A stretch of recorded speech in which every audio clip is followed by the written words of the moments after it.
International Chairman of the Kahane movement, Rabbi Meir Kahane.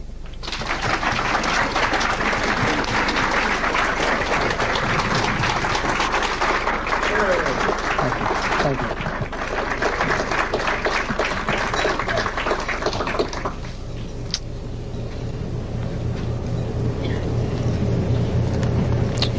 The prophet Ezekiel, in one of the great chapters of the Bible, speaks in God's name, and he says the following: "When I bring a sword upon the land, and the people of the land shall choose a man and set him for their watchman.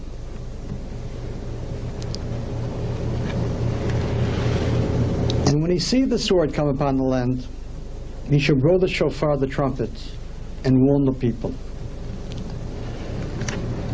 In every generation, the Jew is commanded to be the watchman, to see the sword come upon his people, and to blow the shofar and to warn them of the danger. And it is not easy to be a watchman for the Jewish people. For the very same prophet, Ezekiel, Yechezkel, when he was chosen to be a prophet, God said to him, "They are a stubborn people and stiff-hearted, and they will not listen to you, for they do not listen to me. But whether they hear or whether they will not hear, speak unto them." Each of us is a watchman. Each of us is commanded to feel the pain of his people and to cry out the truth. Though we be pelted with rocks and with deformation rather than with dollars, say the truth and save the Jews from themselves. For in the end, the Gentile was never the great enemy of the Jewish people. It was always the Jew. And that is, to this day, the tragedy. There is no Arab problem in Israel. There is only a Jewish one. We have taken a dream and turned it into a nightmare. We've taken a vision and turned it into an ordinary thing. We've taken pride and turned it into guilt. Guilt.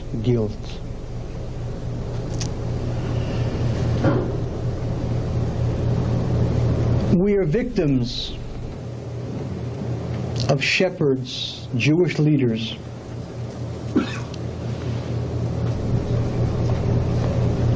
who for decades upon decades upon decades and until this very day destroy the Jewish people.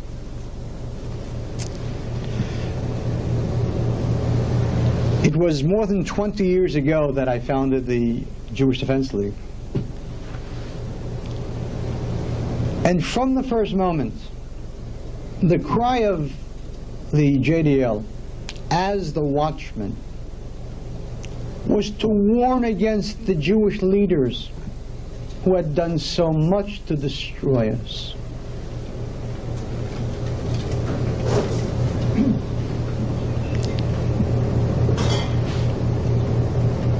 The Holocaust in our days has become almost the touchstone of Judaism. College courses, sermons, Holocaust memorials. And the Jew takes almost a perverse pleasure in the Holocaust. About how the non-Jewish world was guilty, and this was guilty, and this was guilty. The Vatican didn't help, and the British didn't help, and Roosevelt didn't help. And it's a tremendous pleasure I'm talking about what the non-Jews did and didn't do to us, or for us. That is not the lesson of the Holocaust. That the Vatican didn't help Jews, that is the lesson. You expected them to. 100,000 Christians have died in Lebanon. Where was the Vatican to help Christians? So you want them to help Jews? I'm never disappointed at the non-Jewish world because I never expect anything from them. The lesson of the Holocaust is not that non-Jews didn't help Jews. The lesson of the Holocaust, the tragedy of the Holocaust, is that Jews did not help Jews. That Jewish leaders did not help Jews. That the same American Jewish groups that still pollute Jewish life, the same federations and the same American Jewish Congresses and the American Jewish committees and all the rest, sat in the 1940s in this country and knew that a Holocaust was taking place. It's a lie when they say we didn't know. They knew as early as 1942. 3 years before the Holocaust ended, they knew that Holocaust was taking place. And they knew that the Jews, behind Hitler's curtain, were pleading with them to do a concrete step, to bomb the railroad lines and to bomb the bridges leading to the death camps. The Jews did not appear as if by magic in Auschwitz or in the other death camps. They were transported there in freight cars, and those freight cars ran over rail lines, and the rail lines ran over bridges. And the Jews said, bomb the railroad lines and bomb the bridges and put them out of commission, and you will save hundreds of thousands of Jewish lives. 12,000 Jews died every day in Auschwitz. Put them out of commission for a week, and how many Jews are saved?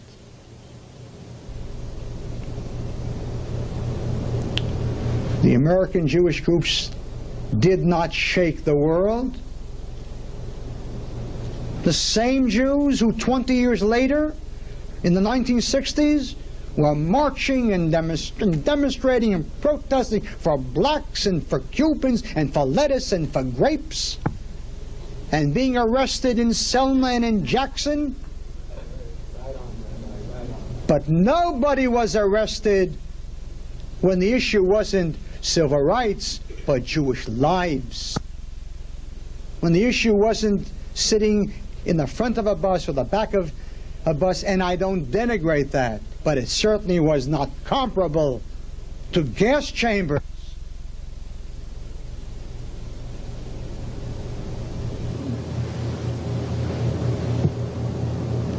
Think of what would have been had the Jewish leaders been Jewish leaders and cared enough.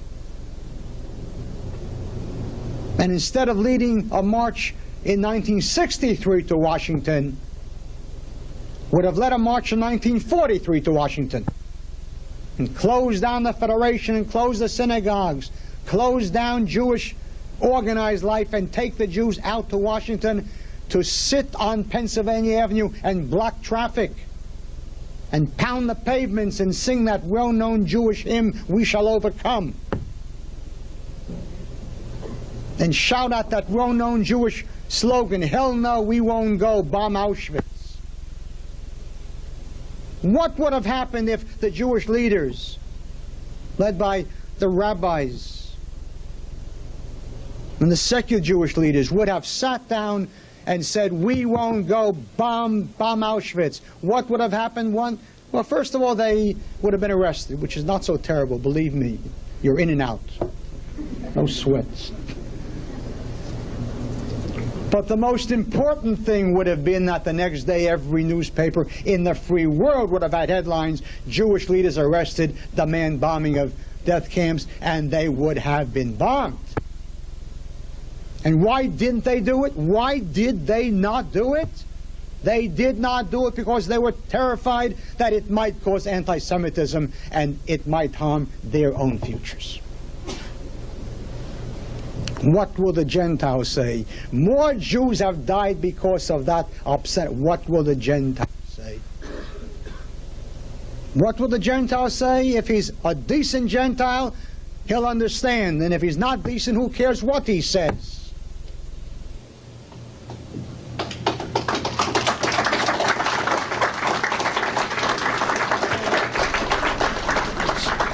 Let us stop blaming the British and Roosevelt and the Vatican.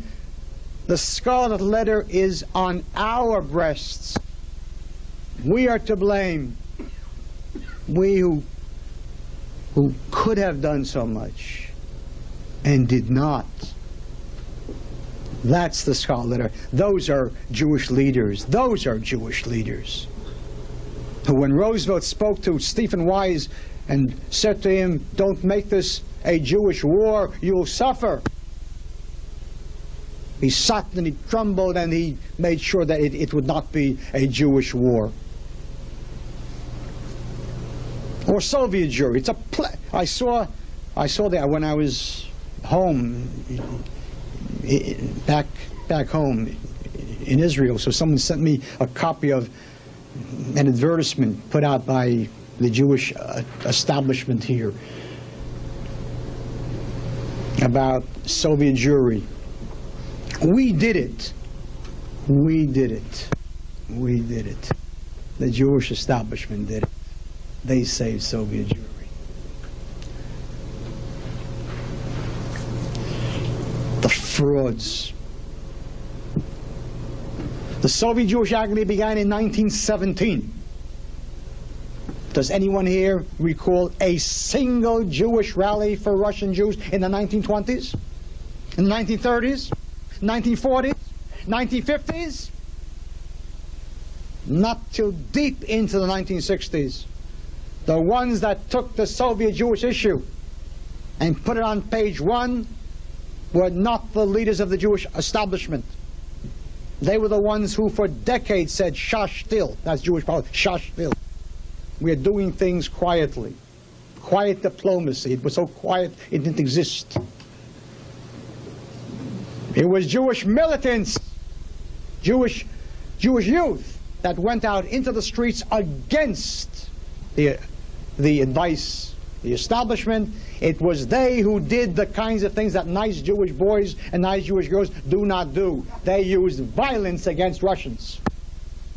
And how the liberal Jews shrieked, "Violence, that's terrible." The same Jewish liberal who, when a bomb is thrown in South Africa, that's a freedom bomb. That's a freedom bomb. What's a freedom bomb? In El Salvador, that's a freedom bomb. In Vietnam, that's a freedom bomb. But when Jews used violence on behalf of their brothers and their sisters, who for 50 years, half a century, were left behind by Jewish leadership, then suddenly violence is terrible. Once again, these Jewish leaders were terrified. What will the Gentiles say about me? Soviet Jews were freed because young people went against these leaders. The same leaders who, in the city, when JDL was formed here to protect Jews in Dorchester, and all the rest, all those pitiful neighbors which were once Jewish neighborhoods, and the wealthy and fat Jews fled from them to Newton Center and left behind the old Jew and the poor Jew, and tried to bribe militants by giving them for $1 a huge Jewish center.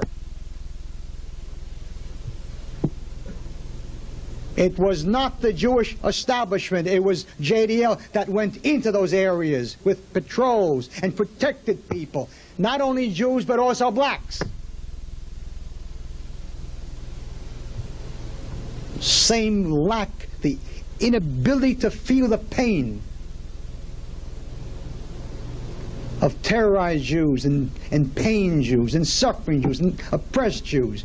That was what happened with Soviet Jewry. And the worst of their crimes, Jewish leaders are responsible for the spiritual Holocaust that is taking place each and every day in this country.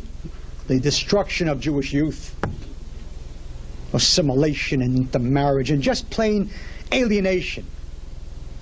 You hear about Jews for Jesus and Jews for Trotsky and Jews. That's not the biggest problem. The greatest Jewish youth movement in this country is Jews for nothing.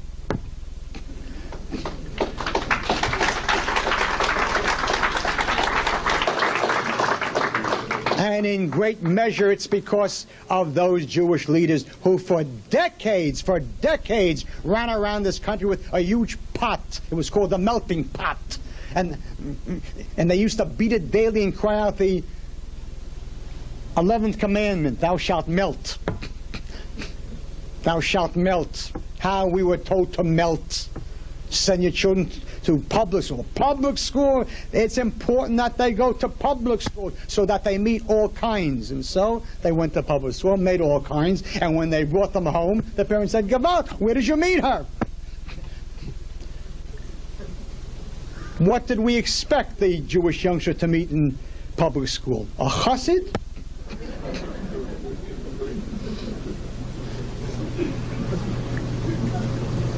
For decades, the federations did not give a penny to the one thing that would have saved Jewish youth, the Jewish day school. For decades, because the Jewish day school was anathema to these people who wanted to assimilate and join the local country club. That was the tragedy. Our children are victims. You might see Jews saying, lousy kids, they don't want to be Jewish. They are victims! They are victims! And we blame the kids. Think of the kids. Bernie is sent to Berkeley, or to Austin, or to Madison. He goes and he comes home. Bernie lives on the island. The island. Jews tend to live in places that start with a definite article. The island. On the West Coast, they live in the valley. And they pray at the temple with the rabbi. So Bernie comes home to the island, and then he brings home with him Bridget. Good-looking shiksa. Not only good-looking, smart. Not only smart, but nice. You don't have to be Jewish to be nice. I hate to break this news to you. So he brings home this good-looking, smart, nice shiksa, and he says, Father, Mother, we're getting married. And at that point, we suddenly see the resurrection of the Jewish dead. The father hasn't observed Sabbath in 40 years. His closest brush with kosher food is a Sunday bagel. And he suddenly shrieks, but Bernie, she isn't Jewish. And Bernie said, how about that? How about that? She isn't Jewish. I hadn't even realized that until this moment. And his mother shrieks and says, but Bernie, you're a Jew, you're a Jew. And Bernie comes back at her with all the agony of 20 years as he says, why should I be a Jew? I want to be a human being. Why should I be a Jew?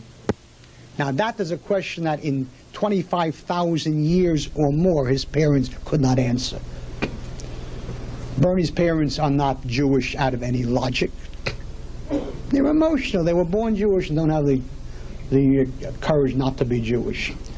Bernie is more honest, and so he asks a very good question. Why be Jewish? His parents don't know. They don't know. Because his parents are Jewish emotionally. They had, they remember Bobby, they remember Zaidi, they remember Cholent. Bernie would know Cholent from China. Half of the people here wouldn't do this. You can't pass on an emotion to someone who has never felt it. So he wants a logical answer because Bernie's logical. He's a sophomore.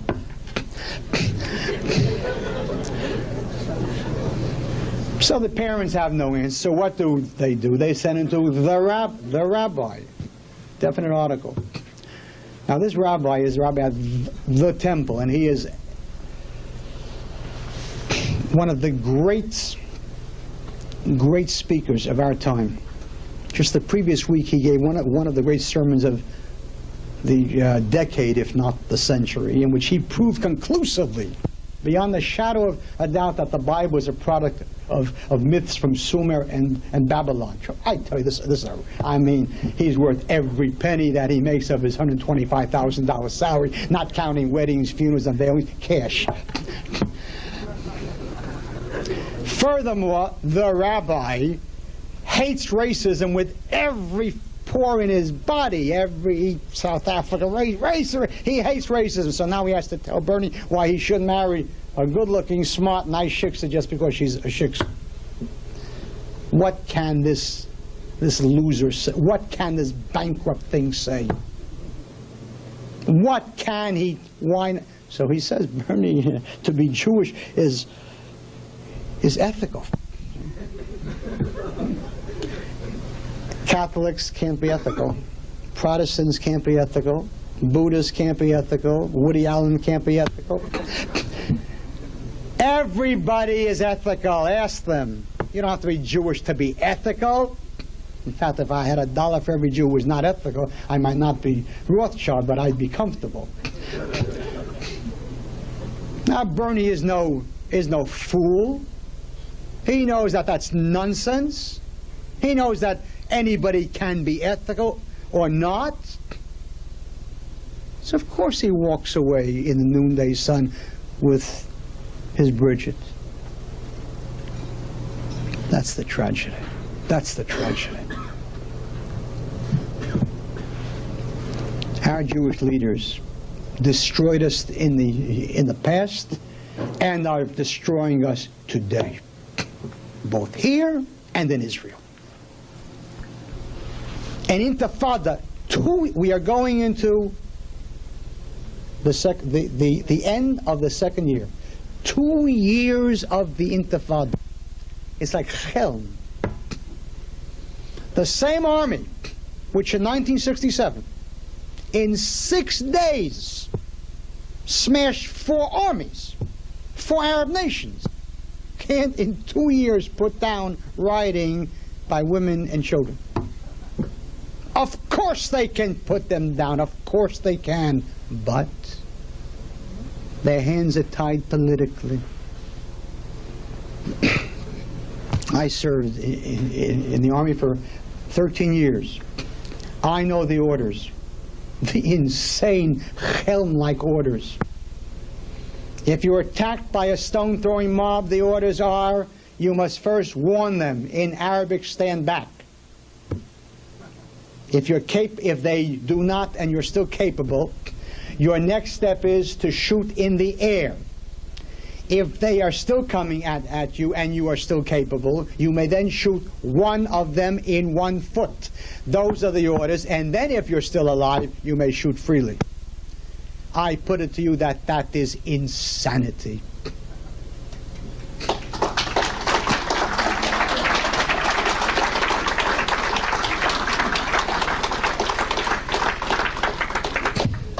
The Intifada started when? You think it started in December of '87? No.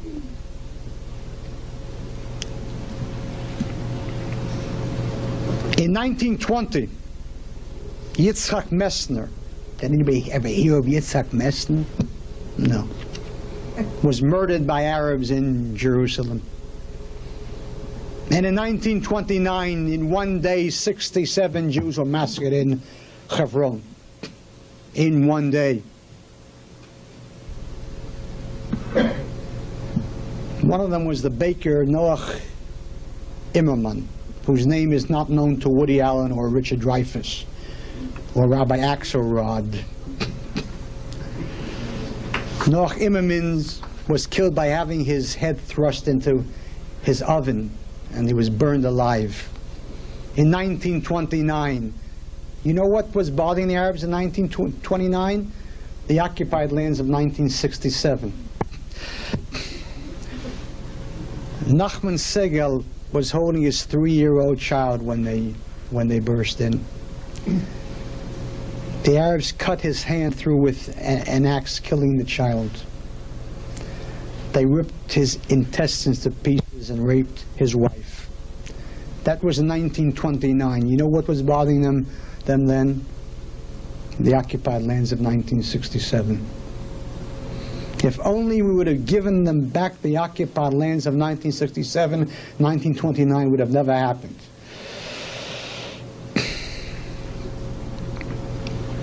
In 1983, a 15-year-old youngster named Danny Katz of Haifa went out of his home to play tennis. He came from a wealthy family in Carmel, a leftist family. They're no longer leftists, but for all the tragic reasons that we'll see. 2 Arabs who were working, 2 Israeli Arabs working in the supermarket near his home, kidnapped him, raped him, and murdered him. Israeli Arabs, because they're loyal.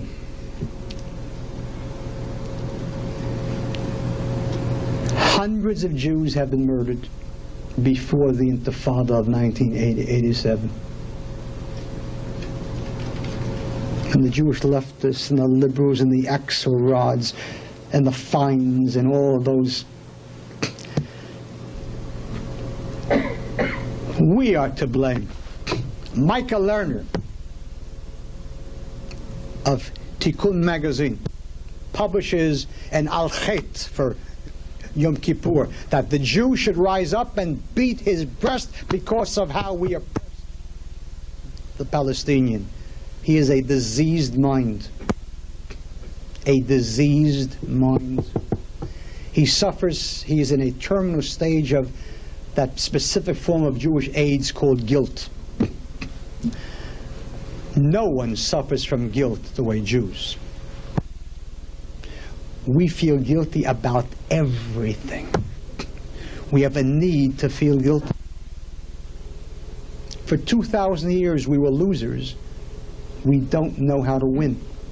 We feel guilty about winning. We are comfortable losing. We are comfortable dying. We don't know how to live.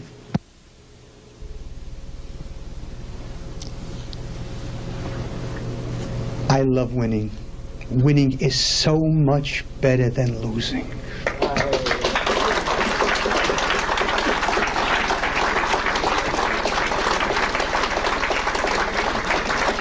I love to live.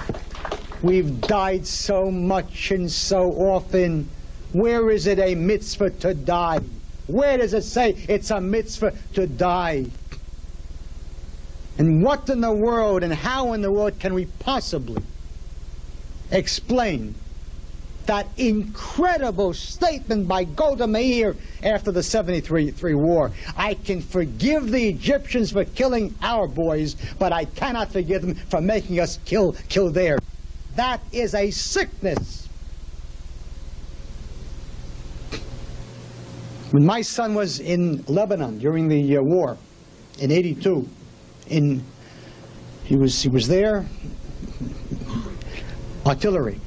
They were given orders that if a PLO position is in a village which is being attacked by infantry, that they are not allowed to give the infantry fire cover lest they kill civilians. I want to tell you that that is a criminal order. When my son goes to fight, I want to know that his commanding officer cares more for him than for Arab civilians, because all the Arabs in Lebanon aren't worth to me the life of one Jewish soldier.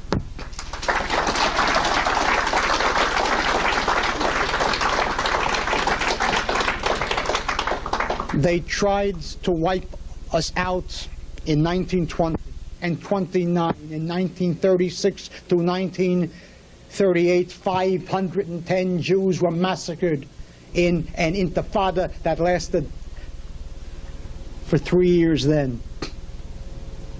They don't want the lands of 67, because who do you think had the lands of 1967 in 1967? The Hadassah? They had the lands, they had Judea, they had Samaria, they had Gaza, they had East Jerusalem. They had East Jerusalem and they went to war, and even a freshman can understand that if one has East Jerusalem and he goes to war, he might want West Jerusalem. Yes, maybe. They don't want this land or that land. They want to wipe out a Jewish state of any size, any shape, of any form. And what is wrong with these crazy people? Coexistence, of course. Coexistence between Jews and Arabs, of course. Meanwhile, I'm waiting for coexistence between Arabs and Arabs in Beirut. It is a pleasure. It is a pleasure to look at Beirut. I am deeply moved. I am humbled to see how Arabs live together with Arabs in Beirut. I am deeply moved. Shiites and Sunni and Druze and Christian, Hezbollah, like everyone kills everyone. But of course, we will live with them together because we have so much in common. There must be something intrinsically crazy about Michael Lerner or Axelrod. Their guilt is so endemic that it's frightening. But they won't suffer because one lives in Berkeley and one lives here. If they're wrong about the Arabs, we'll suffer. Not they. Not they. The Arabs don't want peace. Get that clear. There is not going to be peace. And don't let Axelrod say, Kahane doesn't want peace. Where does he live and where do I live? It's my children that are in the army and not his. I want peace infinitely more than Axelrod wants peace. I have a far greater personal stake in peace. Of course I want peace, but I'm not a fool. Wanting something and getting it are two very different things. There's not going to be peace. So I want at least survival, at least survival.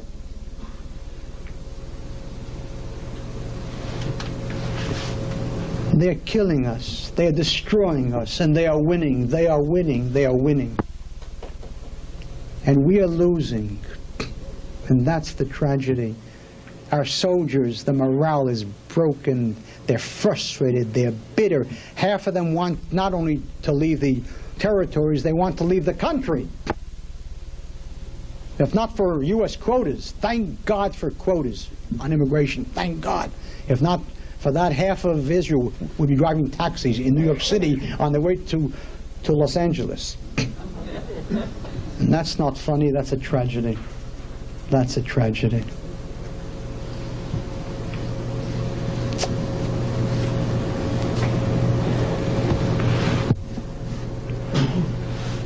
It's not the stones that are the threat to us. It's not the Intifada that's a threat to us. The threat to us comes from within the state of Israel itself, the Arabs who live inside Israel. And Jews who don't understand that there's not one Arab in Israel who wants to live in a Jewish state. You think that there's one Arab in Israel who wants to live in a Jewish state? Let me see how many people in this room would like to live in Jerry Falwell's Christian state here. Let's see, let's see, let's see. That's exactly how many Arabs want to live in the Jewish state. The contempt for Arabs is unbelievable on the part of liberal Jews.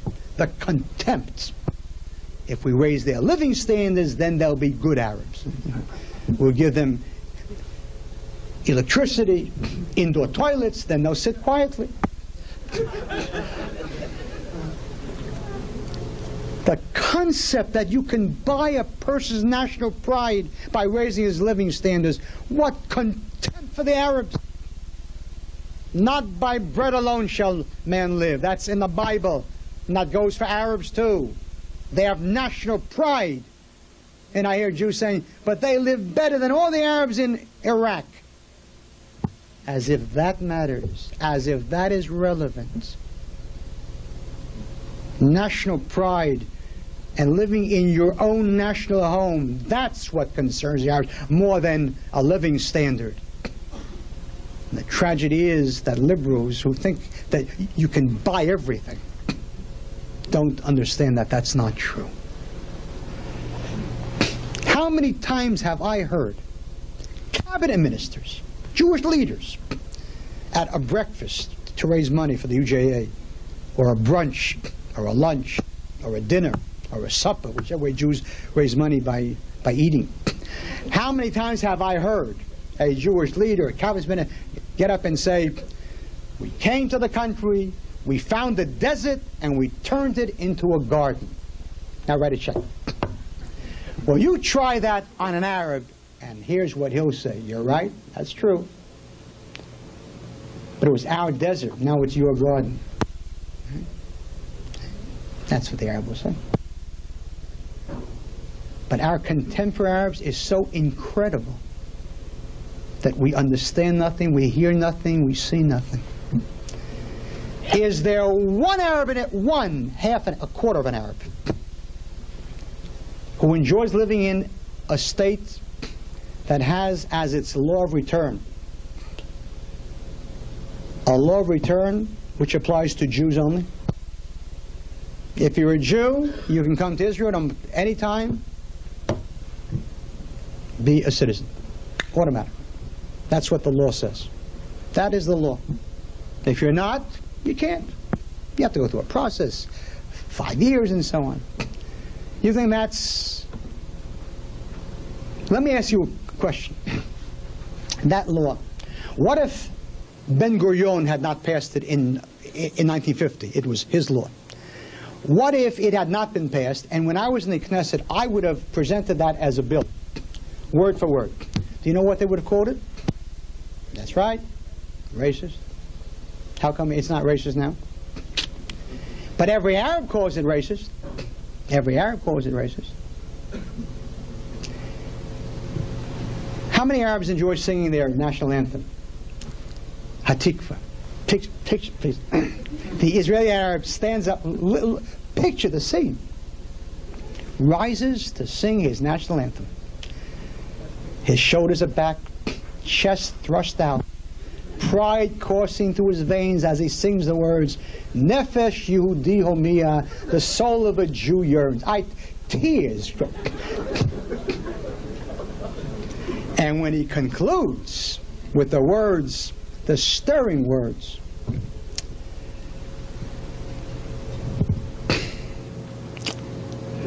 Liot am chovshi be'artzeinu, to be a free people in our own land. Tears down his cheeks as he says to himself, how my Zayda waited for the Jews to come home, to be a free people in their own land. Every Tisha B'Av, the Arabs would run to the Wailing Wall, when are the Jews coming home? You have to have deep contempt for the Arabs to believe that. Yom Ha'atzmaut, Independence Day in Israel, the Arabs rush out into the streets to celebrate their defeat. Yes, you have to be a very special kind of a fool to believe that. They hate the country, they believe we are thieves, and they look forward to that day when Israel will be Palestine. And that day is coming, because if we continue in this way, it is coming. The Galilee today has a majority of Arabs. Know that. We're talking Judea, Samaria. The Galilee today is 54% Arabs. If you travel today on the Akko Tzfat road, except for Carmiel, there is nothing Jewish there. You are in Palestine. Have you been to Akko? Not just visiting the old city as a tourist. Do you know what is happening today in Akko? It is a city that is rapidly becoming Arab. Rapidly becoming Arab. Jews are running away. Haifa, Lower Haifa is Arab today. Up to Hadar, it is Arab today. Halfway up the Carmel already. Have you seen Jaffa? Have you seen Ramle? Have you seen Lida, Lud? Do you know what is happening there? Their birth rate is 4 times that of the Jews. And we pay them for every baby born. Because we are not normal. Every child born until the age of 18, the parent gets a check every single month. Last year there was an item in the paper, in the Palestine Post, sometimes known as the Jerusalem Post, about a Bedouin from Rahat. Rahat is a town in the Negev. In other words, an Israeli Arab. Father of 48 children. 48 children of 6 wives. Every month he goes to the post office in Beersheba, picks up 48 checks and laughs all the way home. You think that we are normal? No. Normal people don't subsidize their own suicide. They don't need stones. They just have to sit. They just stop making war, and every night make love instead of war. How many Arabs will there be in Israel? Just the way things are going now, in 5 years, in 10 years, in 15 years, in 20. How many Arabs will be there? Israel will become rapidly a Northern Ireland, a Sri Lanka. That is what is happening. And we sit quietly and babble about coexistence. In 5 years, you'll be watching television, Peter Jennings in the Galilee saying, today 5 Arabs were shot dead by soldiers in the Galilee. You want that? I don't want that. I don't want to kill Arabs. I don't want to break Arabs' heads. I just want them out of my country.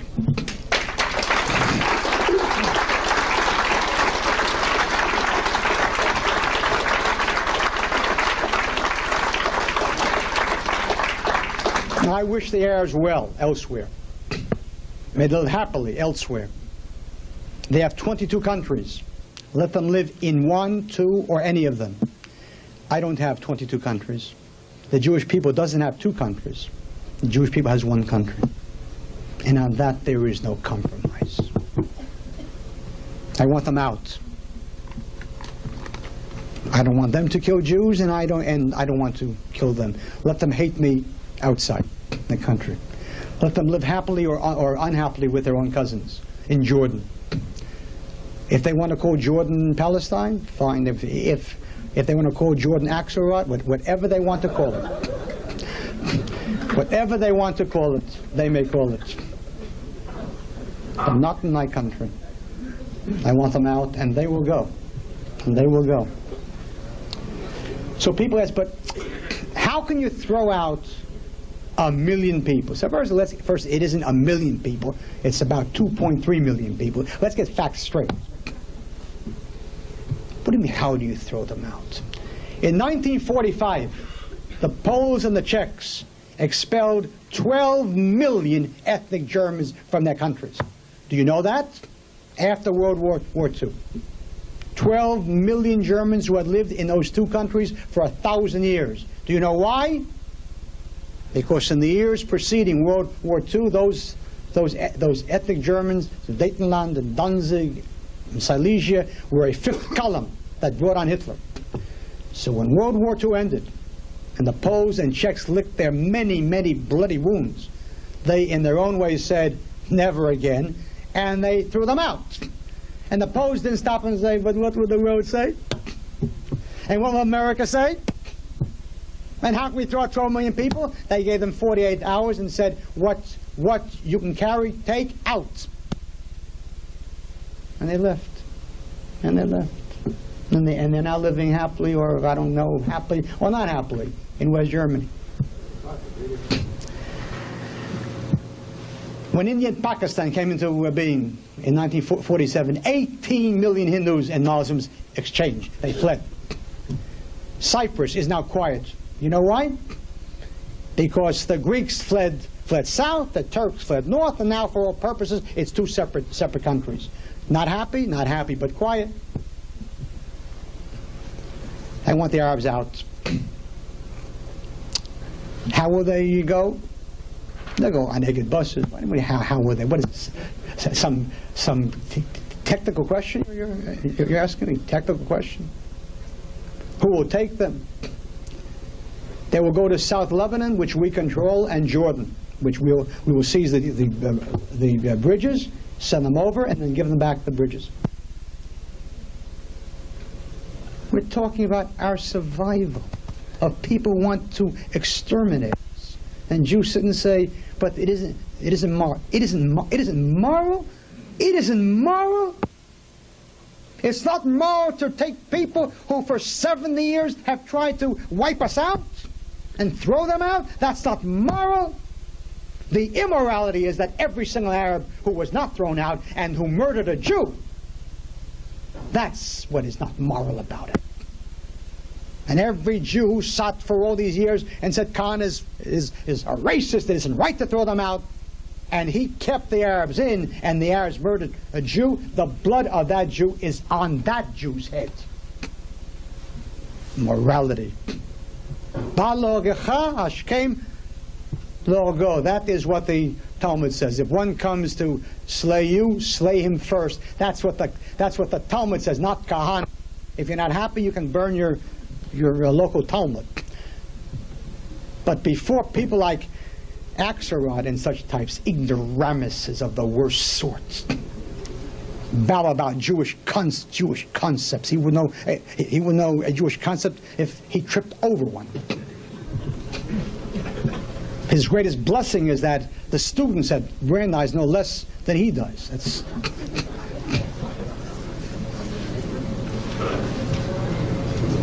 Jewish concepts. I'd love to debate one or any rabbi in Boston just on Jewish concepts. Just on Jewish concepts.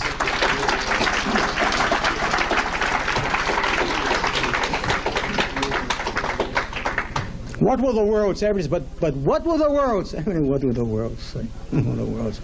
First of all, let's get terms straight. I like to define terms. The world.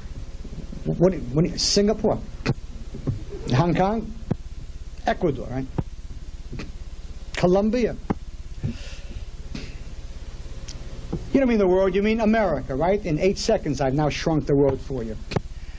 What will America say? People sit there, but the Americans, Jews sit watching TV and say, but what are the Americans thinking about Israel? The average American doesn't give a damn about Jews, Arabs, or anything else. He cares about whether Larry Bird is going to, come back fully healthy, who's win the World Series, and so on. What do America say? But the Jew sits in his incredible fears, a victim of the fact that he is a Golas Jew. He is a product of Golas exile, and he sits and what will they say? Who cares what they say? Who cares what they say? The Bulgarians threw out 150,000 Turks in 2 weeks. What did the world say? Because the Bulgarians are normal.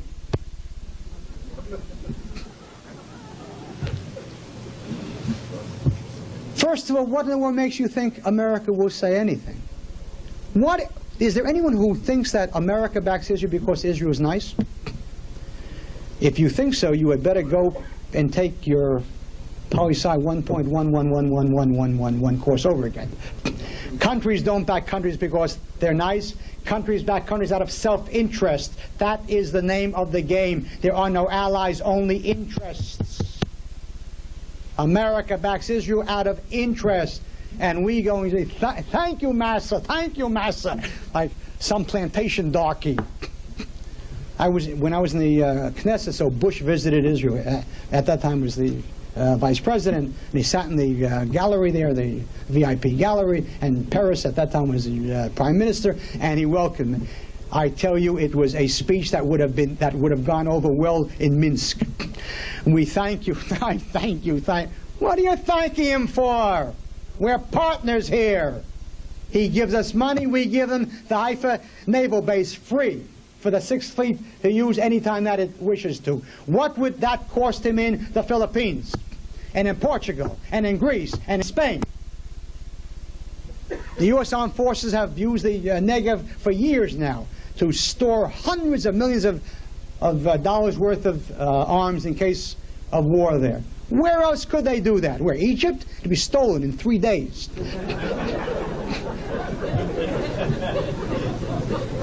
We're partners. We're partners.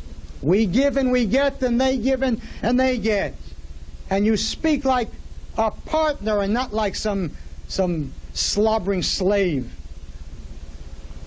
Furthermore, I don't want U.S. economic aid. It doesn't help Israel. It destroys us. We're a junkie. We get our annual fix every single year. It doesn't help us. Israel isn't a country. It's a shul. Also with a pushka, a charity box, collecting money from UJA, Bonds, America, Germany. You don't build a country through charity, through a pushka. You have economic self-sufficiency. You stand on your own feet. What Israel has to do is bring in free enterprise, capitalism, private capital, dismantle the bureaucrats, dismantle the histadrut. That's what Israel needs. There are wealthy Jews who would gladly put in their money into Israel if you go to Singapore, they welcome you. Come on in, just invest. If you go to Israel, you go through the 7 circles of Jewish hell. Unbelievable.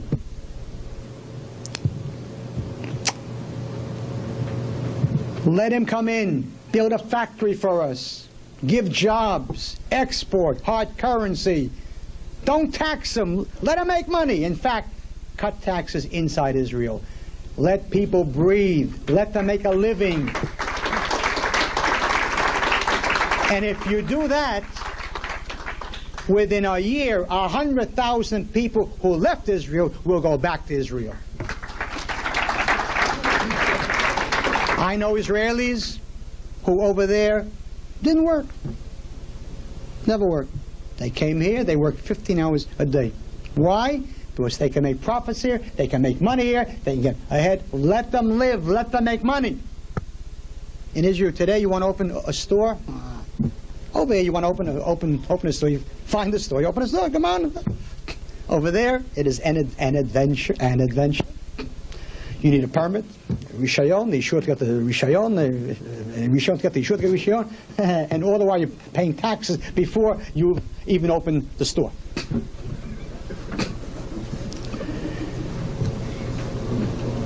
There is a process here.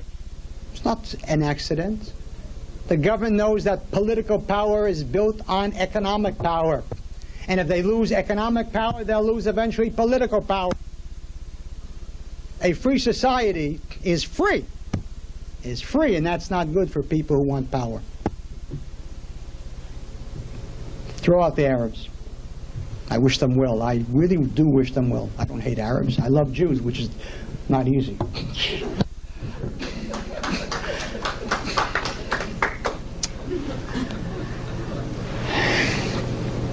You don't give up land. Who gives up land? The problem with Abba Ibn is that he isn't a farmer from Kansas.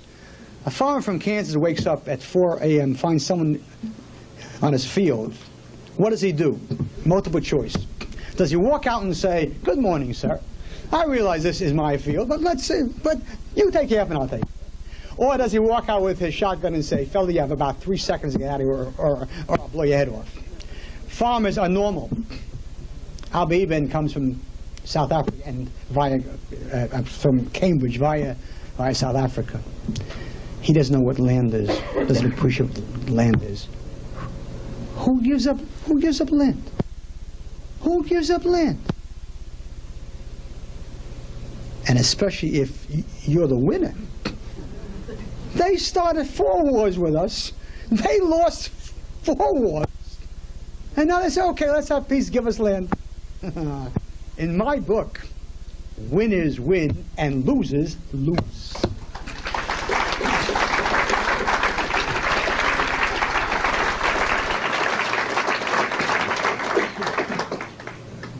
I have always been an advocate for years.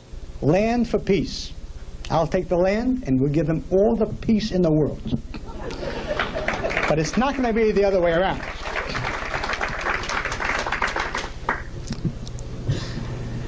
We were banned last year by the Knesset in a moving manifestation of democracy. I waited patiently to hear one Jewish liberal from Boston say that it isn't right.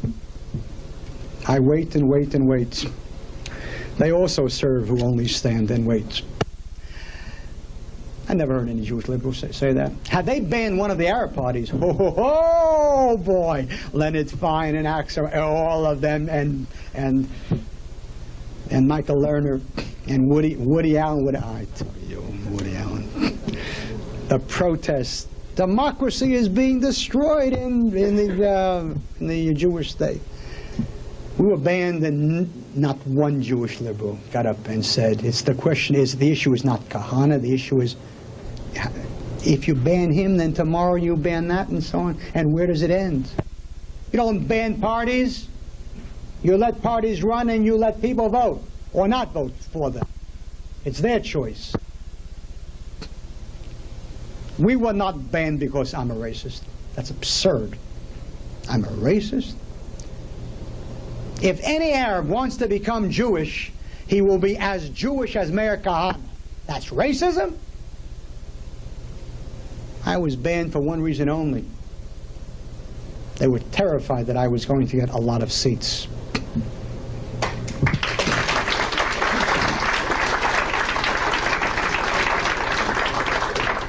And more than that, the last poll right before the election showed the Kahane movement with the highest percentage of young voters between the ages of 18 and 25. That terrified them because that is the future of Israel.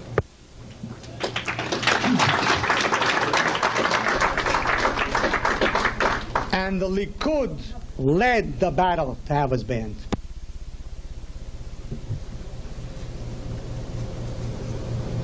For years, their power came from Sephardic Jews. And for the first time, Sephardic Jews were going and voting Kach in huge measures. Most of my backing came from Sephardic Jews because they are normal, untouched by college professors. Normal. They lived with Arabs. They didn't learn about Arabs at Axelrod's seminar. They lived with Arabs. They fled Arabs. 800,000 Jews fled Arab countries. And they know what Arabs are. And they never again want to even think of living under Arabs. That's why my backing came from them. So we were banned. And the question now is, well, no. Mahala. What now? What's next? We continue. First of all, we are going to work on 2 levels. One, at the proper time, right when the election is announced, we will create a new movement called the Koach movement. Different corporate group, corporate entity, different name, one plank in the platform. That's its platform. We want a referendum. Let the people decide to throw the Arabs out or not. We take no stand on it. That will be the party.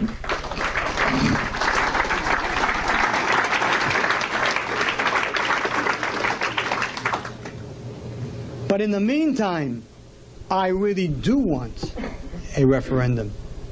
I'm afraid. I'm terrified. I see what's happening.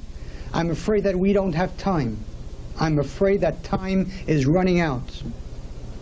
I want a referendum, really. And the people have a right to a referendum. It's the most basic right of a people when they wish to go and decide on their own. A parliament, a Knesset, is the representative of the people. But sovereignty lies in the people. It's the concept of principal and agent. The principal is the people. The agent is the Knesset. The agent's job is to do what the principal wants.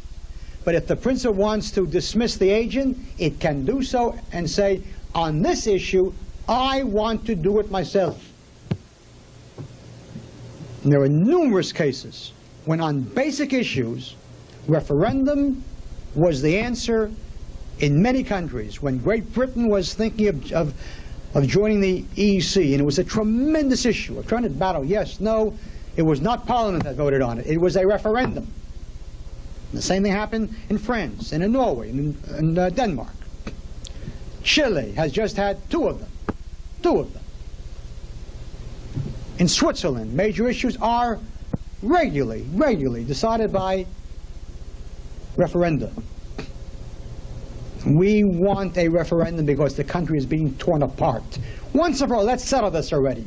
I'm sick and tired of this two-headed, headless government. It's out of hell.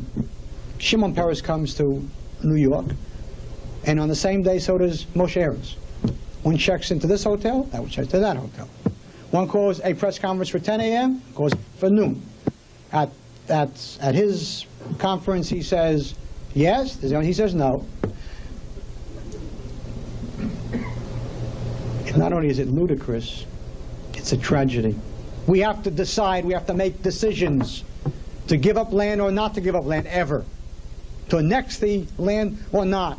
To move the Arabs out or not. Let's decide on a referendum and let the people vote on it. And that's what we're pushing, and that's what we're pulling, and that's what we're demanding. And we'll get it, and we'll get it. If they thought that they could bar me, they don't know me.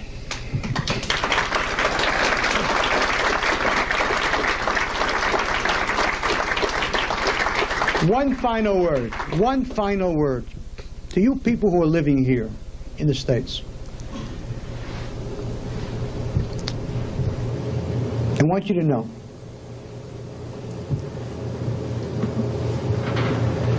the Jew in this country has no idea how hated he is in America. How much Jew hate, not anti-Semitism is a tepid kind of a thing, an antiseptic kind of a concept, a Madison Avenue term. Jew hatred, if you realized how much they hate Jews here. You think it couldn't happen here? What's wrong with us? It could happen here. Very, very easily. Don't clap about it, really. It's not. It is nothing to clap about. It's something to weep about. And it's something to weep about because when you go back and you go to your rabbi and say, Kahane said that it could happen, you'll say, Kahane is paranoid. Well, first of all, I want you to know that paranoid Jews live longer. That's the first thing. I'm not paranoid, but I know that in Germany, the German Jews were more convinced that it could never happen there than Jews are in this country. The Jews of Germany lived better than you live in the sense that they were Germans. They were Germans. They didn't even call themselves Jewish. They called themselves Germans of the Mosaic faith. They were convinced that they were Germans, and they truly loved Germany. It could never happen there. When I hear the Germans are terrible, the worst of the anti-Semites weren't Germans. There were scores of other countries worse than that. The Poles were worse, the Lithuanians, the Ukrainians, the Slovaks, the Hungarians. Of course they were worse. Germany had a Jewish foreign minister in 1922. Walter Rathenau, Jewish foreign minister. America didn't have a Secretary of State Jewish until 1972. Now, it was only because he fled Germany.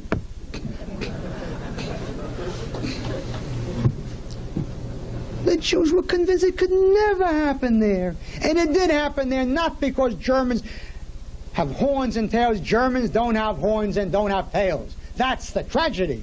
If they had horns and tails, I'd feel better. That's different. But they don't have horns and tails.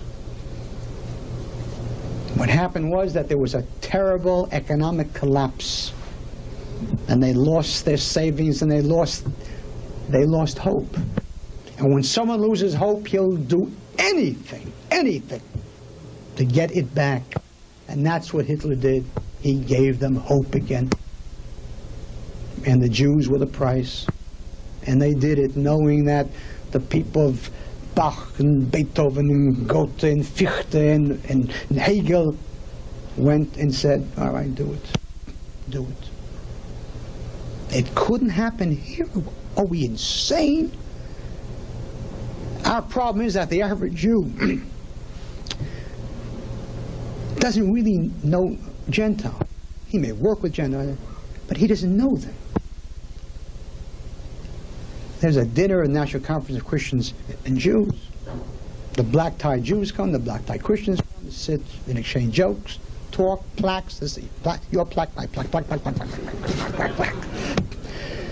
You think that at a dinner you're going to find out what people really think about Jews? There's only one place to find out what people think about Jews really, and that is in a bar. A neighborhood bar, a working class bar, not a trendy bar, a bar. You walk in there and sit quietly and listen as the schnapps goes in what comes out. The jealousy, the envy, the Jews own this and the Jews run this and the Jews, and that's when times are good.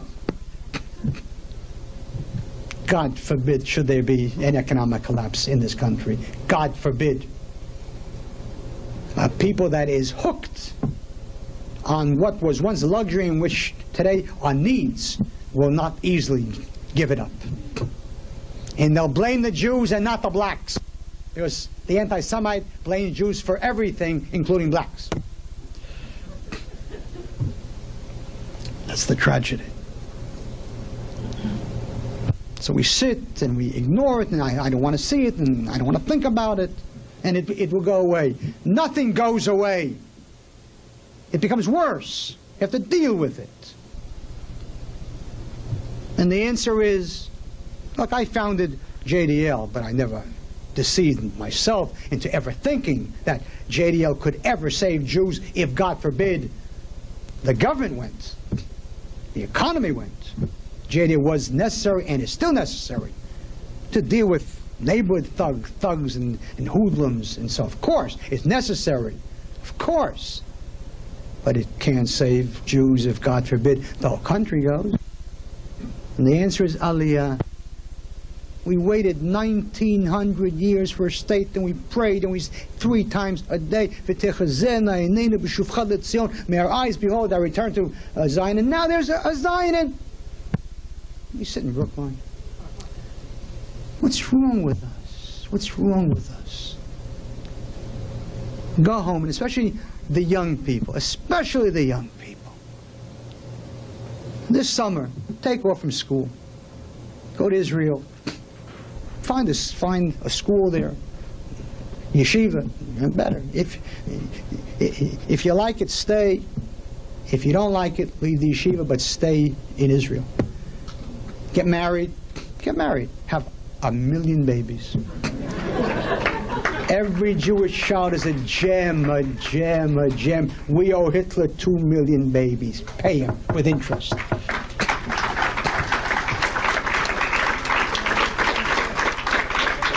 And get a job. Work with your hands. Who says that every Jew a college degree? Unbelievable. Every Jew a PhD. You don't have to be a doctor. You don't have to be a lawyer or marry one. No matter what your parents say. You don't have to. Learn to work with your hands. Be a Jewish farmer in the territories, which by the time you get there, we'll make sure will not be the territories, but part of Israel.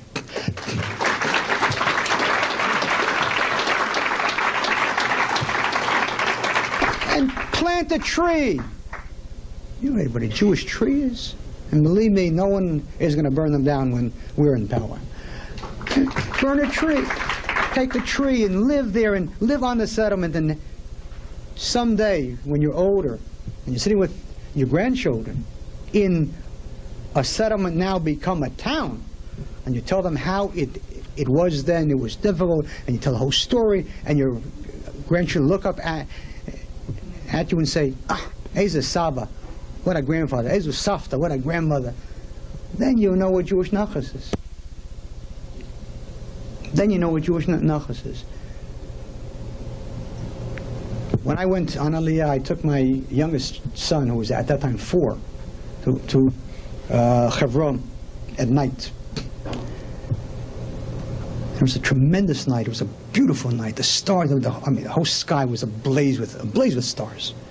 And he had just learned that day in yeshiva the story of Abraham in Hebron, who went out and God said, "Can you count the stars? And so shall be your seed."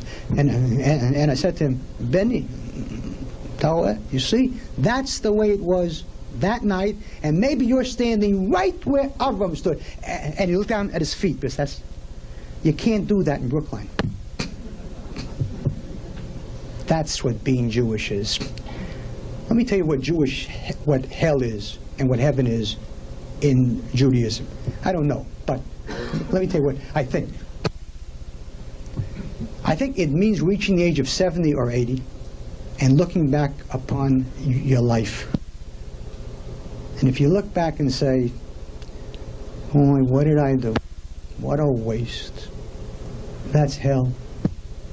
If you look back and say, "It was hard, oh, it was hard, but it was great," that's heaven. Don't ever, ever go to Jewish hell. Climb the mountain. Life is not easy. But only cheap things come cheaply. Great things cost. But they're great. But they're great. And I want to finish with a Dvar Torah that I always finish with, because it's such a great one. It isn't mine. The rabbis in the Talmud say that when God wanted to give the Torah to the Jewish people, all the mountains came rushing, all the high, the lofty, the mighty mountains, and each one said, "I want the Torah on my peak. I want the opportunity. I want it on my peak." And God said, "No, I have a small mountain, it's called Sinai. And I'm going to give it on Sinai to teach the Jew to be humble." Now that's the end of the story, and it's a nice story, goes over well with the B'nai B'rith. Humble. But the Ger Rebbe, who was he was a great scholar and also smart, asked an obvious question, and an obvious question that anyone here, I'm sure many of you have already seen the obvious question here. He said, if God wanted to teach the Jew to be humble, why didn't he give the Torah in a valley? See, that's what makes rabbis great. There's nothing more humble than a valley. That's about the lowest you can possibly get. And he said, because God wanted to teach the Jews 2 lessons. 1, be humble. 2, don't be too humble. Jews are not valleys. Nobody steps on us. We are mountains. Not arrogant mountains, but we are mountains.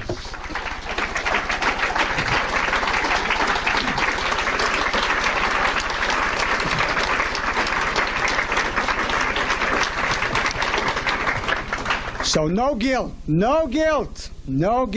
pride, and no weakness. power. The greatness of Judaism is the soul, that's for sure. But without a body, there's no soul. And all the great spirits of Eastern Europe, all the great soul is gone because the only bodies there are dead ones. And don't worry about what the world will say, because they'll say it anyhow.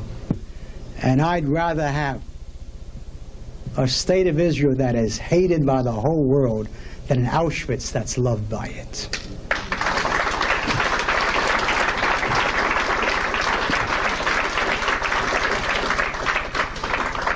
Faith in God and a powerful army. That's the way we will bring the redemption to the Jewish people speedily and happily in our days. Amen, amen.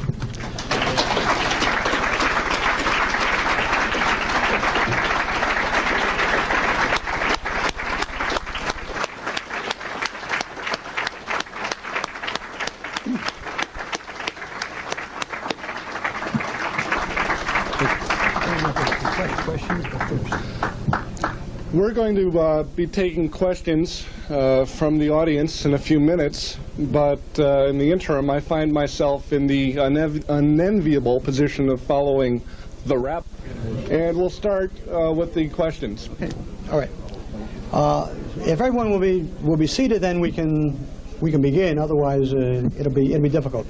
Let's go from here to there and so on. Yes. May I ask a silly question? Why do they give checks to the Arabs for having babies? I don't get that. It isn't a silly question. It's a very, very logical question. Yeah, I can't figure it. Because it's a democracy. And we have to realize that when there is a contradiction between democracy and survival, survival has to come first.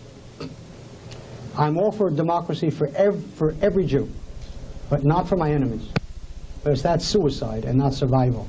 Let's move from here to there. Yes. Yes. Take your seats. Is Israel not militarily dependent on America for forces, for money, for equipment, for technology?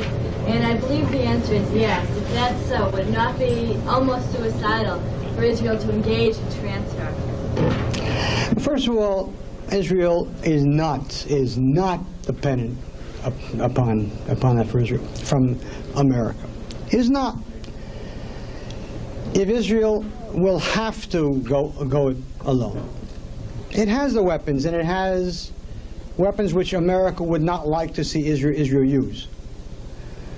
And that's our trump card.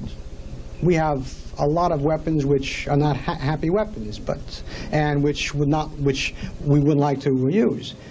But if America would ever say, we don't give you this, we'll say, okay, so then we'll use that. If I were George Bush and I heard you ask that question, that would be an invitation to me to pressure Israel. Every time a Jew says, but we need America, America says, okay, they need us. Stop talking like that. It's an important thing for us to realize that in the end, America has a vested interest in a strong and stable ally in the Middle East and has no choice. It's either Israel or Abu Dhabi. And that's no choice. Can I ask a follow-up? Yes. My follow-up question is, if Israel does decide to engage in transfer, wouldn't that start almost a civil war between the leftist and the rightist Israelis? Well,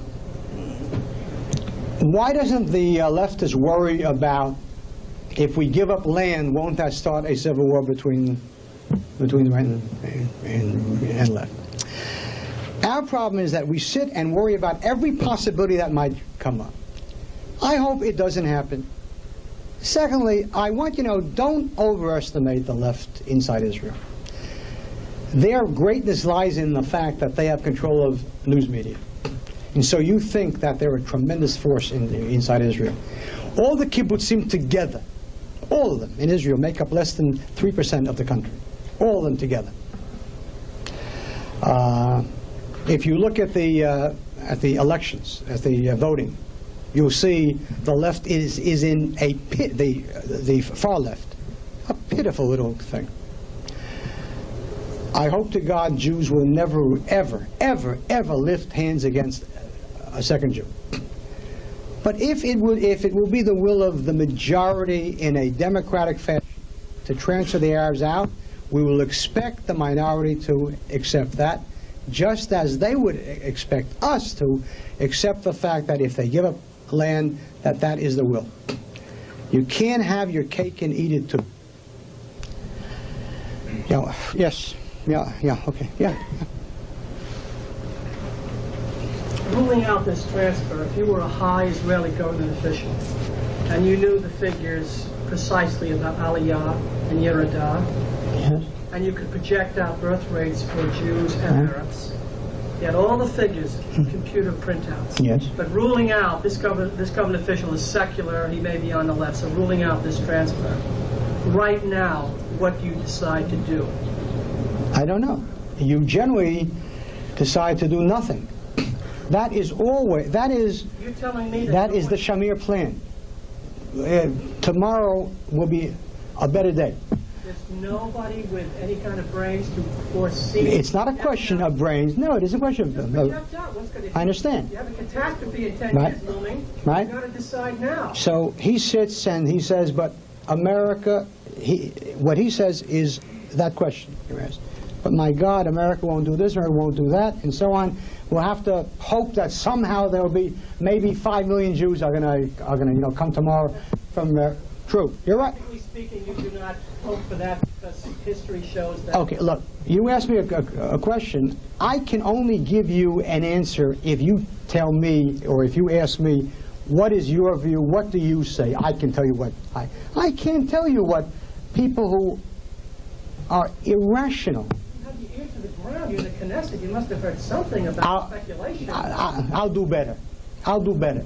I'll tell you what Shimon Peres said on Nightline in 1985. I was on Nightline. 2 days later, Peres was on Nightline. And Ted Koppel said, Kahane was on, and he raised some very, very disturbing questions. What do you have to say to that? Now, Shimon Peres said, I imagine 1 million people watch Nightline. He said, as of now, we have no answer. That's in the transcript. As of now, we have no answer. If you think that is a rational answer, I don't. As of now, we have no answer. So what are you waiting for? The answer is that when a problem is so agonizing, and when the solution is even more agonizing, you irrationally decide maybe it'll get better. You're afraid to do that. If you think that Chamberlain in the 1930s didn't realize that Hitler was dangerous, he was, but he said, my God, if we go to war, my God, my God, my God. In the end, he had to go to war when it was infinitely worse. And that's unfortunately people are. We don't like to make hard decisions. Follow-up is then you haven't even heard any scenarios, speculative, something? No. Nothing? No, I haven't heard anything. With Israel, that The answer is either throw them out, or I have never heard another answer from anybody else. Yes, sir. How can capitalism be brought into Israel? Because as you say, the economy now is getting to be a third world country. By simply voting into government, a party committed to that. I mean, what is the problem? I was convinced that Begin would change the country in every way. Everybody was convinced. We were convinced that he was going with the liberals who were committed to, free enterprise and so on, Ehrlich and so on. And nothing happened. Nothing changed. That's the incredible thing. It isn't a difficult matter. It isn't a difficult matter. You vote in a party which has as its platform free enterprise. The cutting of taxes, not the raising of taxes, the cutting of taxes. People who will make money, who have the opportunity to make money, will work hard. And then they'll pay taxes. Today, there isn't a businessman in Israel who isn't a thief, and a real thief. He has to be, otherwise he won't be in business. Yeah. As American Jews who support Israel, Right. what kind of pressure can we put on to try to get them to have a... I have to tell you something. In Israel, they really are not bothered by your pressure. They really aren't. There was a... Shamir is a very hard-nosed guy.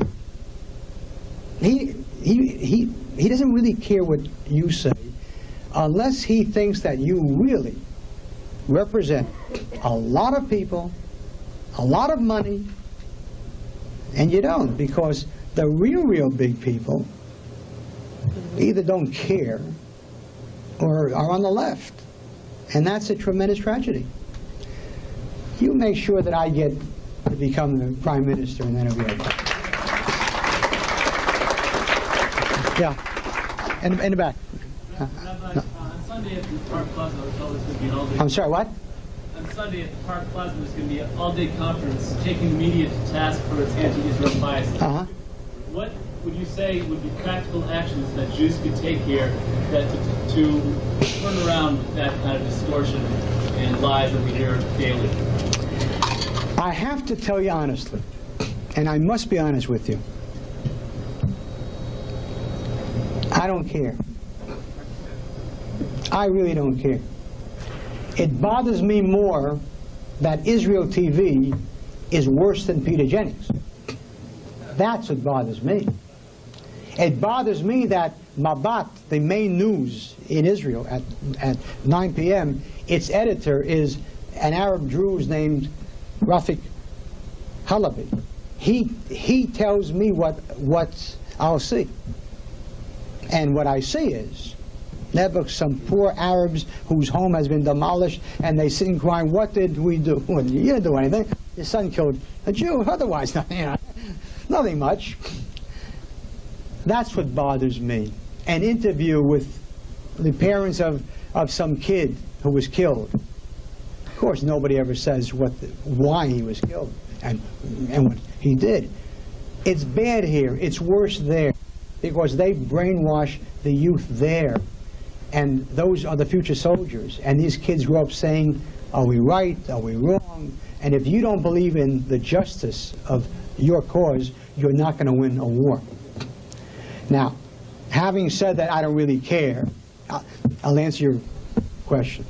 Look, it's extremely difficult to pressure big news people.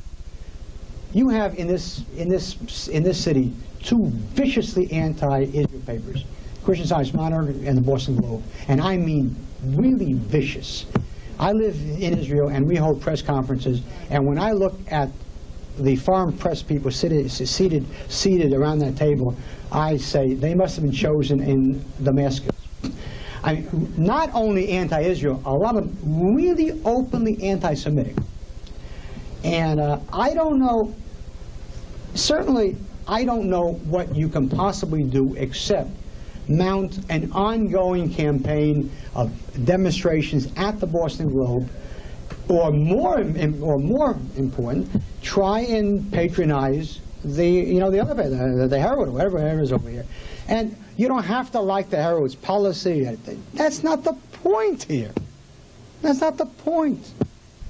You don't have to like Jesse Helms. I don't like Jesse Helms. But if Jesse Helms is good for Israel, then I like Jesse Helms. What's the difference if I don't like him? I don't like him, but I like him. We have got to follow a rule. Is it good for the Jews? Then do it. That's what has to be done finally. So I think that there have to be demonstration, protests, or sit-in inside the Boston Globe. It's a tremendous... So they'll arrest him. Big deal. But believe it's nothing over here. Nothing at all. It's a joke. They won't press charges either. Because the last thing that they want is, the Herald to have as its, from a headline, Boston Globe City. So But you have to have a little imagination and a little guts. And don't be afraid to call them anti-Semites, not anti-Israel. Call the pig by his name, swine.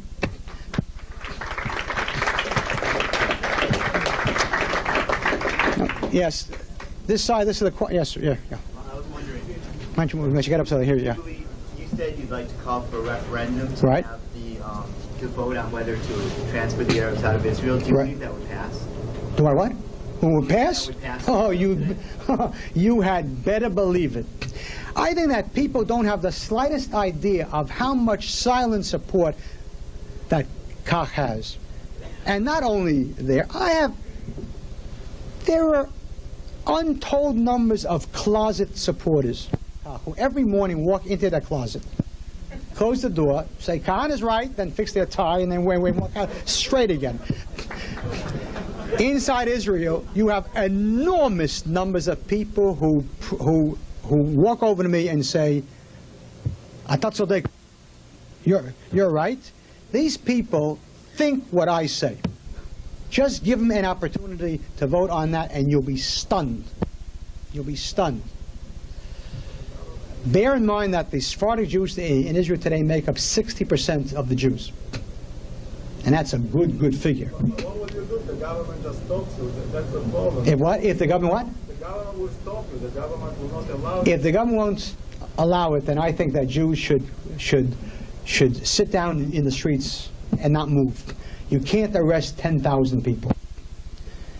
The government, what the people are asking here is simply the right to express their views. And if they lose it, then they lose their referendum. So they lose it. That's called real democracy, which we have to. One of the reasons why I also want to see a lot of Western Jews in Israel, because the Western Jew brings over values, Western values of fair play and democracy, which Israel sorely needs.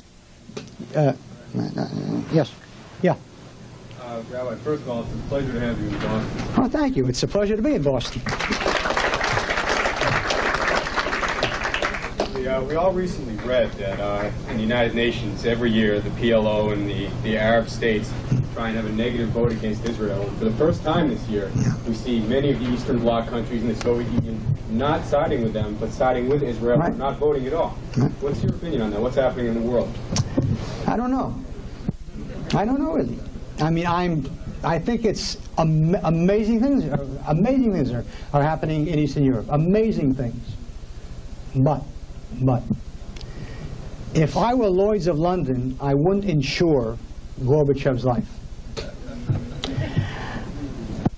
I think that the Soviet Union is falling apart because the changes that he mostly rightly calls for are so profound and overwhelming that the benefits will not be seen for years.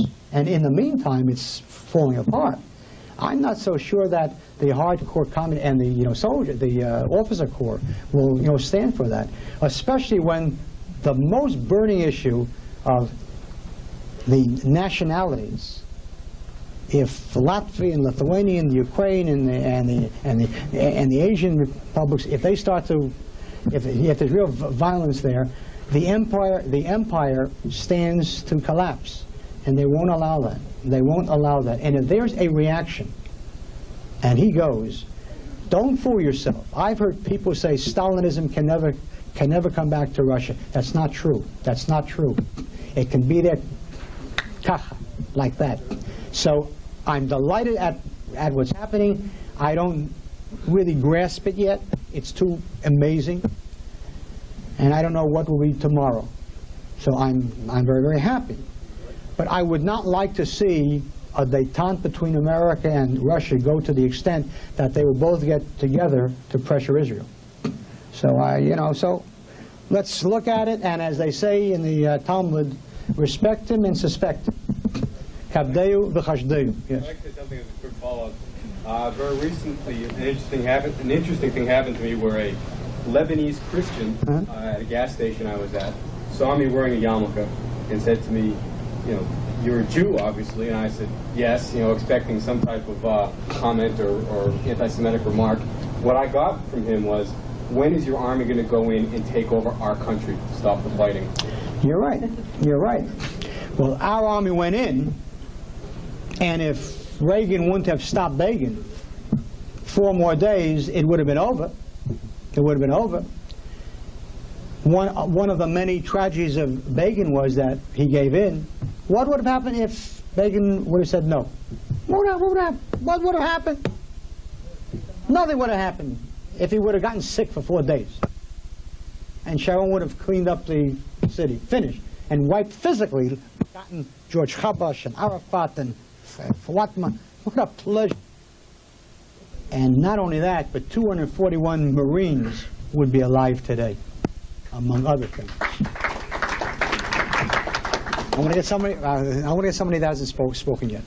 This is a quiet side over here. Hey, I understand, but other people want to. Yes. I heard the Jerry Williams show today. The Jerry Williams, yes. Right. I heard you speaking about you were forced to give up your visa. What, me? You were forced to give up your visa. Yeah, my. To the United States in order to become run for minister. Right. The first question is what the chances are you get it back, and the second one is if you do, how you plan to run again and have the visa at the same time as possible? All right. A good question. Let me give you the facts, because Jerry Williams, it's amazing how God, unbelievable. People are at the mercy of these people. Okay. The facts are as follows. Israel for 38 years allowed Knesset members to be dual citizens.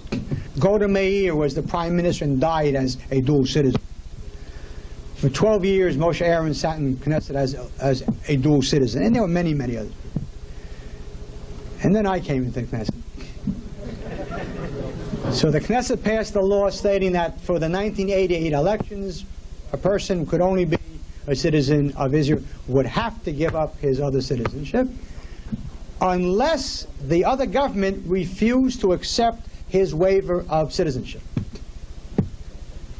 So I came to the U.S. consulate and I said, look, this is a Kahane bill aimed at me. I know that if I lose it, you'll never give me a visa, right? They said, right. So I said, so therefore, I don't want to lose it. If you promise me that I'll have a visa, I give it up without any problems. Okay? They said, no, the whole point is that you shouldn't have a visa. They were, I must say, they were extremely open. I like people that are open. I really mean it.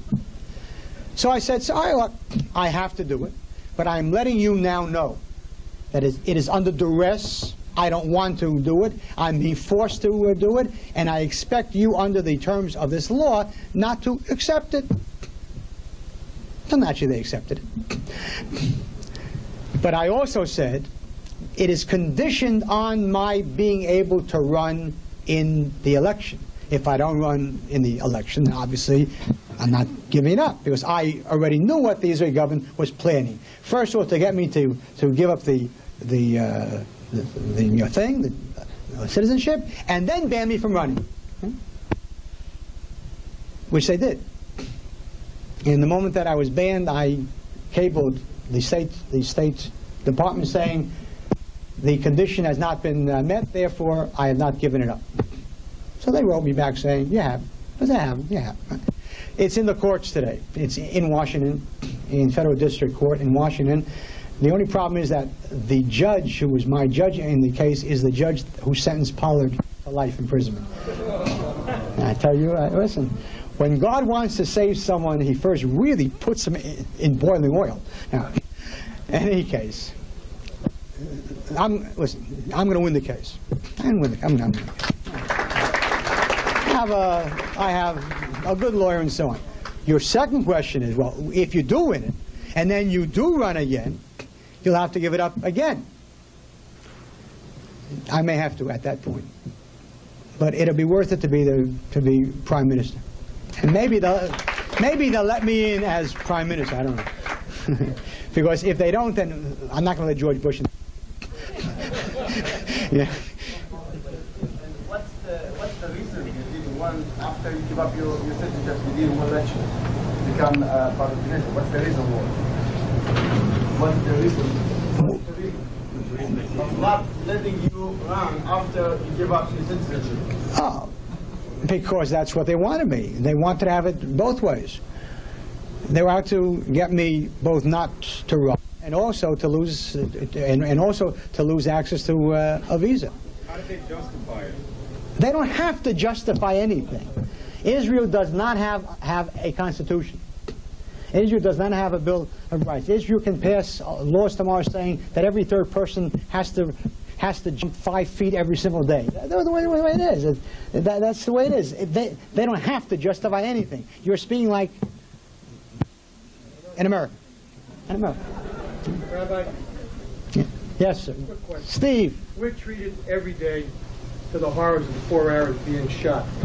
When are you going to get someone to send the pictures of what they do to ours when they kill them and flay them and gouge their eyes out? It's one thing I see an Arab shot with a bullet. Fine. No one gets to see over here what they do to ours when they kill them. And it's not just with a bullet. But what do you think? They're tortured, they're cut to pieces, not killed first. When are those pictures going to come here so the news media, or at least we can go put them in the shoulder and say, hey, feel sorry for the Arab, be liberal, and cry for this guy too. He died a hell of a lot worse death. Wait a second. What in the world makes you think that ABC, which has its staff there, or CBS... Get them to us so we can go put them out on the shows. Let at least somebody look. Get those pictures, as gruesome as they are. Okay, maybe you're right. You know, I was there. Okay. They said that, the Arab killed the construction worker with him, and they found him in a pipe. No mention in Israel of what you told me, of what they flayed and gouged and cut from him. I read that where they found him, and the guy was proud of it. Yes. Wonderful. If they had told the rest of the story, that would make you vomit. That's what you need over here. Okay. Okay, Steve, you're right. You're right. Okay. Okay, but they are gruesome pictures. Where do we get them? Kahane will get it. I'll get it through, Kach here, and then you'll get it from Kach. But Stay in touch with us. I mean, they're really gruesome pictures. I mean, I think that people don't realize the extent of the brutality. I'll just tell you one quick story about it, which just happened recently. 2.5 weeks ago. After the bus 405 tragedy, a second effort was made to at a second bus. But this time the Arab was stopped after he stabbed the driver, but he was stopped and the bus did not go over the cliff. He was taken for questioning, and on his own he suddenly blurted out that he had murdered a Jew in Tel Aviv. And it was true. He was a construction worker, and the Jew had also worked with him as a construction worker. They had lived for months together on the site. They ate together, they slept, everything together, buddies. One night he hit the Jew over the head, tied him up, and he peeled the skin off of his face. And he gouged the eyes out. Now, it's hard to imagine, we who sit here, and we're good people. I mean, the Americans are good people. The West are, decent people. It's hard to imagine this kind of a thing. And everybody thinks, well, we'll sit down with coffee and cake and work things out. The Middle East is not the Middle West. It's not Middlesex. It's the Middle East with a different mentality, a different culture, different values, different horrors. And you think that we can easily work out a peace with this kind of thing? Last year, an Arab walked into a police station in Nazareth carrying his sister's head. He had killed his sister because she had dishonored the family, chopped the head off and brought it in. Now, you have to realize that it is a different world. And because someone is nice, he thinks everybody else is also nice. That's not necessarily true. So know that. Okay, yeah. I'll go from side to side. Yes, sir. Would you be happy about Sharon will be prime minister? No. No. No. Why in the world would I be happy with Arik Sharon when he was the man who, as Minister of Defense, supervised the tearing down of Yamit, the dragging out of Jews, voted for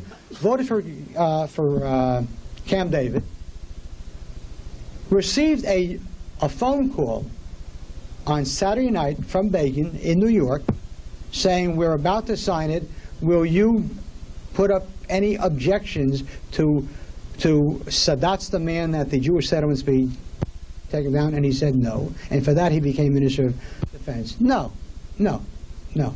I want me to be Minister. I want to be the Prime Minister. I want to be the Prime Minister. Yes, yeah. Propose to cut taxes and keep Israel strong militarily? Because I say that if Israel allows in free capital, billions will flow in. Billions upon billions will flow in. There are Jews who would much, much rather invest in Israel than in Hong Kong or in Singapore or in Taiwan. But they welcome you in Taiwan and in Singapore and not Israel. Billions, billions. And by the way, we're talking about Yamit and Sinai. Israel was earning $2 billion a year from the oil in the Sinai. And we gave it up because we have 5 of them, as they say in Israel. Jerks. Yeah. Rabbi. Yes. Let's talk now about 2 hours. You mentioned in Torah and Talmud 3 times. Yes. I have a question about that.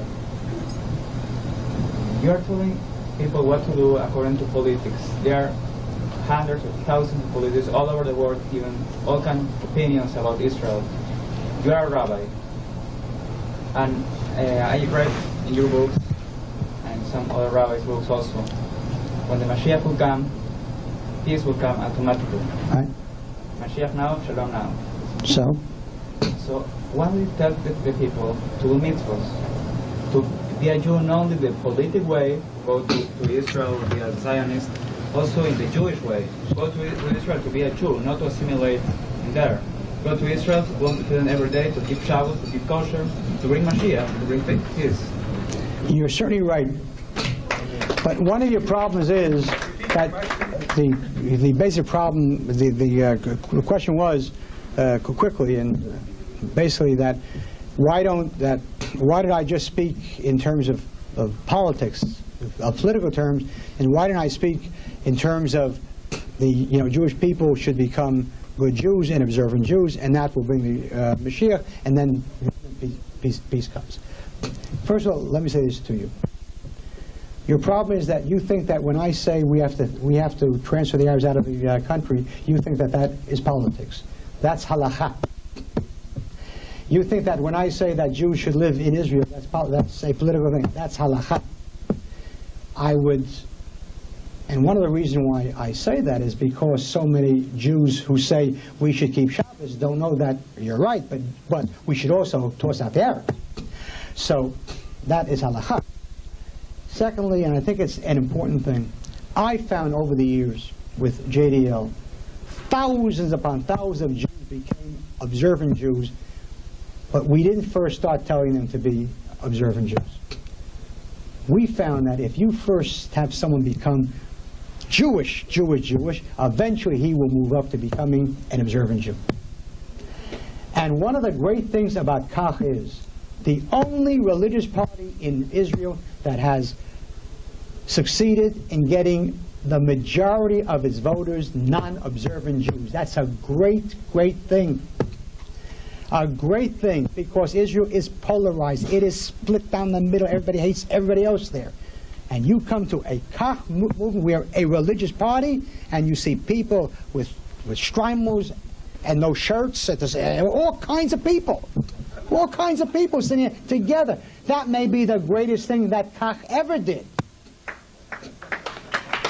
So you're absolutely right, and believe me, Jews should keep Shabbos, but let's first them get into the moving together, and gradually on their own they'll grow. They'll grow. But I don't believe that the way to get somebody becoming Jewish is right off the bat say, put on tefillin. I don't believe that. I think that that may work for a week, 2 weeks, and so on, but the average person will not do that if he's a thinker. You first have to make Jews feel, I'm proud of being a Jew, sacrifice it to the Jewish people, and then say, why? What makes Jews different and better? And then they'll move up. That's my way. And I want to tell you something. I can't begin to recount the thousands upon thousands of Jews that have become observant Jews because of this. But there's no question about it. In the end, what you say is absolutely right. If every Jew, I'll tell you a story about this, and then we'll take two more questions, then we have to go.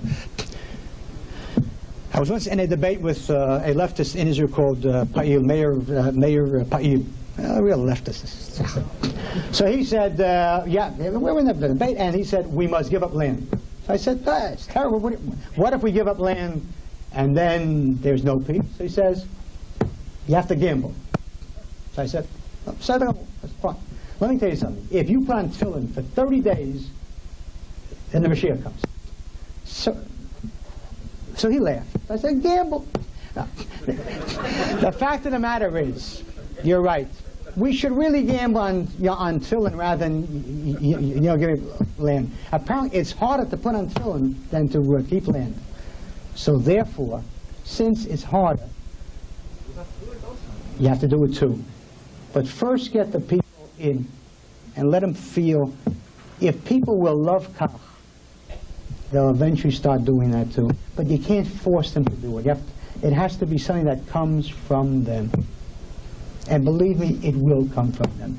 More and more Jews are realizing that there's got to be something more. There's got to be something more. And they do realize it. But they're not going to join a religious party. Not the ordinary one. They'll join ours, not because I'm a rabbi, but even though he's a rabbi, but so that's the reason why. And then they'll eventually become that way. They'll eventually, slowly, shwai shwai, as I say in Greek,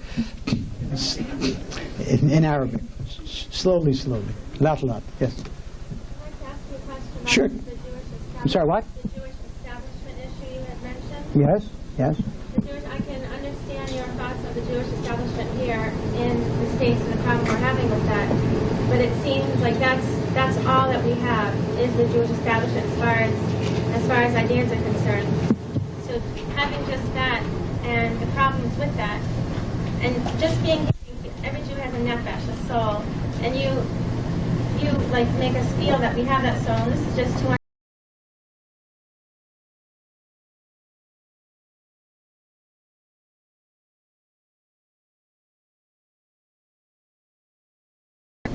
Having these establishments, how we can bring about that nefesh and that feeling of pride and that feeling of being Jewish. Just having the establishments, not having you speak to us daily and reminding us that we are Jewish.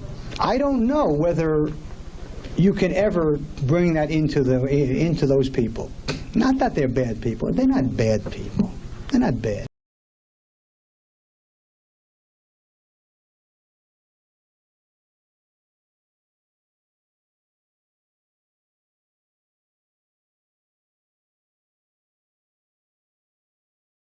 Change that has been forced upon them from the outside. If today they have taken on the Soviet Jewish issue really and truly, and if there are signs in front of temples who save Soviet Jewry, that's because of JDO. If today the federations are giving more money to days,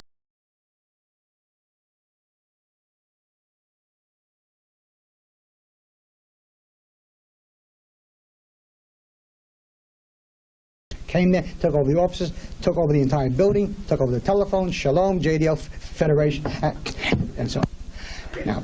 Now, if you did that, you might change them. The question is, how much are you willing to really go and do to force them to? I don't know. I've always believed that the Jew should demand that democracy be in Jewish life in this country. Who elects the Federation? Do you? Who elects them? It's the old boys club. They're all a couple of fat, rich Jews get together, and each one elects someone else. Why don't you call for Digel, democracy in Jewish life? Okay? Call for Digel. And don't give money to them anymore. Send money directly to the institution you want in Israel. A hospital, send a hospital in Israel. A school in Israel. To the army, to the veterans, Why do you have to give it here? And if there's a big drop, that's what they understand. That's what they understand. I don't want to hurt the Federation. I want to make it better. Now, I reach you here tonight. Earlier today I was in Providence. Next Sunday I'll be in Miami, and then West Palm Beach and Fort Lauderdale, and then on Wednesday I'll be in Los Angeles, and then in San Francisco and in San Diego by Thursday, like that. And then Chicago and in Pittsburgh and other cities that I don't remember already. But one of the things is there must be, I don't know how many campuses there are in this city. 5,000 for sure. Jewish campuses, Brandeis and Harvard and BU and Northeastern and Tufts. Who knows? They're all over the place. Hillels have a policy of not allowing me to speak. Now, why in the world don't students get up and say, hey, wait, he's coming, he's going to speak, we're taking over the building if necessary, and so on. I know rabbis. Rabbis, with all due respect to rabbis, they're not men of great steel. Why don't Jewish students establish Kach chapters on every campus, a legitimate college group, which can then invite me? And believe me, the college campus will never be the same again. These are the ways. You won't change them. You won't change them per se. They have to be kicking and screaming into the 1990s. I really have to have really scouts on it. 2 more questions because the hotel wants to charge us money. Yes. Yes. But louder, because I can't hear you. Speak about the Halachic rule or requirement to throw the Arabs out. Now, I'm aware of that existed in the times of the Beis HaMikdash.